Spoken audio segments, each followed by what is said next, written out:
I direct the Chesapeake Orchestra, and I was the founder of the River Series, and I also am the music director of the Maryland Youth Symphony and co-director of the music festival in Italy, the Alba Music Festival, as well as the head of performance at St. Mary's College. I have a kind of cradle to grave experience with the young children, the youth symphony, all the way to the Chesapeake Orchestra, where the professional orchestra, not the grave, but professional.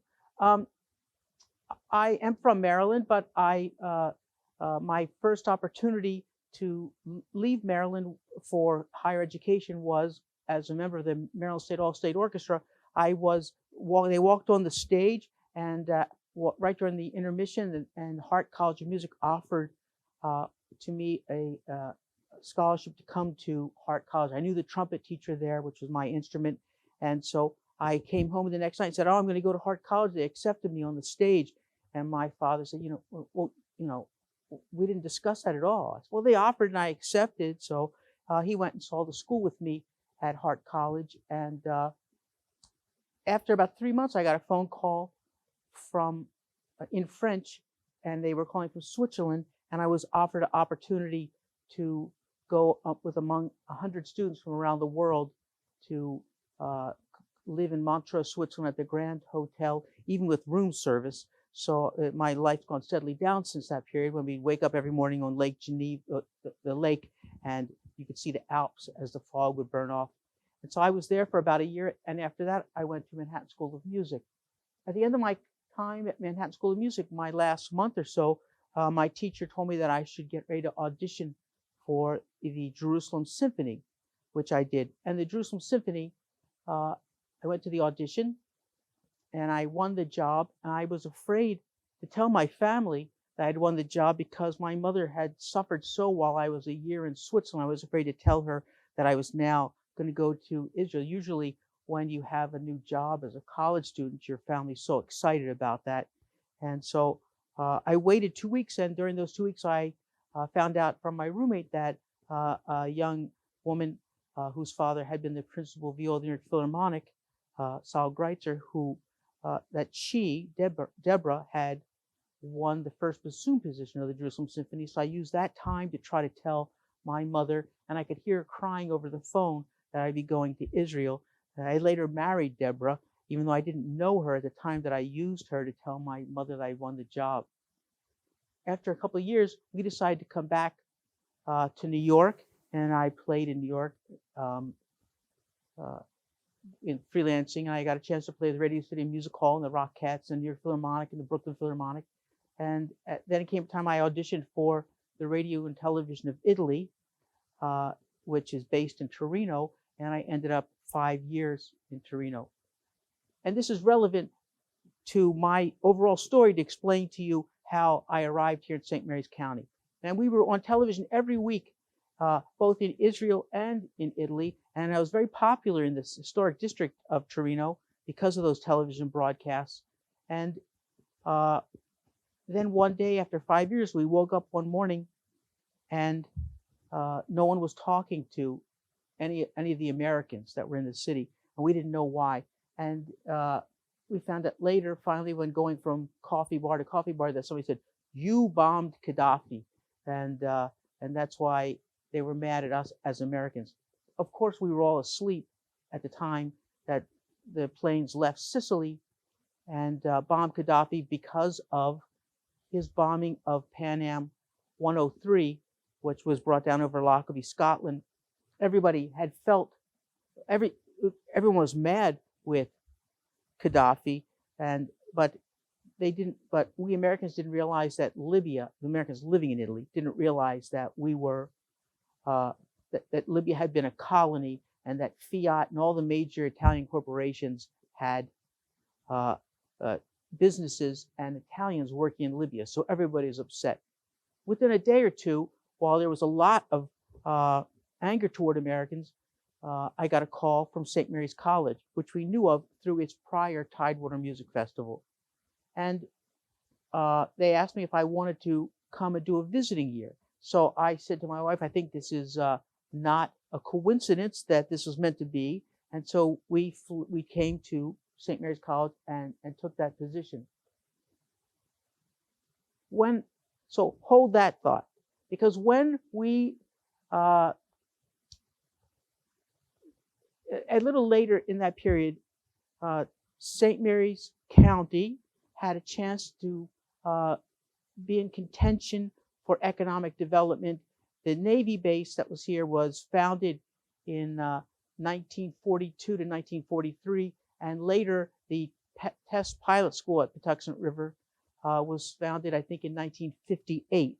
And so this was one of the first big kind of modern things that took place in St. Mary's County. Before St. Mary's County, Lexington Park, and this beautiful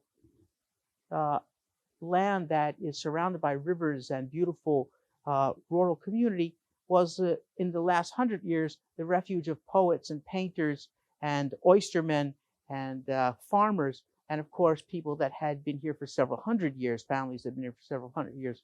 But now the community was trying to get energized to present itself as more viable for development. And what's interesting about that, when people talk about STEM and all the sciences and mathematics and engineering, was that the engineers and the people that teach STEM and work in STEM actually were the most vigorous in the support of promoting St. Mary's County as a culturally viable place. And so they helped. My vision was to start an orchestra, because was my orientation, and their vision was to make sure that orchestra and the summer series that took place was a nationally relevant, internationally relevant program. We had lots of international artists, especially because I was also connected to Italy and had conducted in China and Japan. We brought those people, and these people came to these concerts that looked like this. The community was super involved. In fact, I'd like to show you a commercial among 30 commercials that we did for cable television promoting these concerts. This is going to be one of the most dangerous missions yet. Dropping behind county lines is going to require someone who's brave and confident beyond measure. And musically inclined? Silberschlag, you're the man. I can do it, sir. Whoa, whoa. Look out! Mission accomplished, sir. You can't teach that kind of acting. So in any case, those were the actual admirals of the base at the time, Admiral Healy and Glenn Ives. And so they were participating in that spoof. We believed that St. Mary's County would not have understood classical orchestral music. And so what our mission was, or what we tried to do, was to use my sense of humor to let the crowd know that these things would not be boring. And in fact, people from the National Symphony, Baltimore Symphony, and Seattle Symphony sent people here to see how humor had been integrated into the orchestral concerts. And they told me that they were stealing some of our material, which is not so easy, because at the time the Baltimore Symphony's conductor spoke only Russian. So he could say, take my babushka, please. Wasn't the same type of match. In any case, so when you talk about transformations, which is the theme, we transformed the community, and the orchestra and the St. Mary's College transformed what was happening in St. Mary's County. And I remember after one of the concerts, after people started to come into here, they said, our family worked in Warminster County for the Navy. And, I thought, and they were season ticket holders of the Philadelphia Orchestra. They felt that they would never, the woman said to me, I felt my children would never see an orchestra again once we moved from Warminster County, Bucks County, Warminster in Bucks County. We would never see an orchestra again. And she said, thank God for you. So there was such an appreciation for that opportunity. And since now in our 25th year here, the River Concert, as you can see the program cover of the most recent, you can see that people have great pride in the fact that these events take place. And it also led to We have a brand new concert hall as of 2022 and a half, I guess you could say, that's opening on the campus of St. Mary's College. You know, this was an interesting thing that the community did, because when there was the opportunity for economic development, they said, you know, the county commissioner said, we can build the roads, we can make them wider. And the other businesses said, we can make sure that we have big box businesses and the kind of things that every community has, we'll bring those here. And St. Mary's College said, we can have the River Series and we'll support the Chesapeake Orchestra and we'll make the stage and we'll have summer events.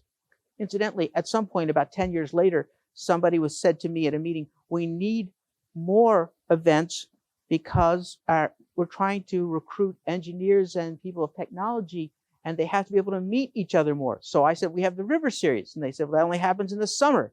So I said, it works for locusts. So, you know, so in any case, now there's a proliferation of art and music in our region, and every part of our long peninsula here has developed a jazz program at St. Clement's Museum and a Friday night concert series in Leonardtown. And so it has been an integral part of developing a system here now under the various places that I direct, the Maryland Youth Symphony, and we take young students in there. And then those students often come to our college, St. Mary's College, and participate in college and in the orchestra. And then they often play side by sides with our professional players in the Chesapeake Orchestra, and we even bring the best of those to the Alba Music Festival in Italy, where many of them have their first international experiences. So this has been an opportunity for the region and an opportunity for our community. And I think that when people start to think about STEM and mathematics, music is actually like a proving ground for STEM inside your head, you know, so that if you are able to imagine space travel, well, in a way, Beethoven or other composers had to imagine in their mind the 100-piece orchestra. And of course, Beethoven was even deaf, so he had to even hear it in his mind. And so there is a great relationship between the study of science and the elasticity that those studies in music and the training and the discipline do for forward-thinking people. So I would just like to say that, you know, in closing, that a typical week for me, this week I conducted an opera premiere on Thursday, I conducted the Youth Symphony on Saturday, and I conducted the college orchestra for an upcoming program next week. So I travel through these, in a way, various levels of engagement to music. And I would just like to say that every day, even though I